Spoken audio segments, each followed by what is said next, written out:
Welcome to Penrose Learning, where we make understanding easy. You start by importing and organizing your clips so the editor can work predictably. Place your main 2 or more clips into a 16:9 sequence that matches resolution and frame rate. This avoids scaling artifacts. Once the files are in the timeline, lock audio or label tracks to prevent accidental moves. Make sure to trim rough in and out points now so you only deal with relevant footage. This saves time during precise positioning and keeps the split screen layout clean. Now you set up the visual split. Move each clip to its side using position controls and scale to fit without stretching. Uniform scaling preserves image quality. If you need non-rectangular splits, apply masks or crop tools and feather edges slightly to blend.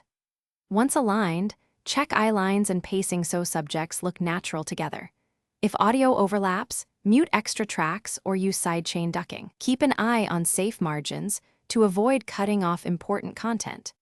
Finish by adding a divider or slight drop shadow to separate frames and apply color correction so both shots read as one scene. Match exposure and white balance for consistency. Once satisfied, render with a YouTube-friendly preset H.264:16:9 and verify audio normalization. If things go wrong, misaligned edges or flicker, toggle fit to frame and recheck sequence settings. Re-export a short clip to confirm fixes before uploading. You want the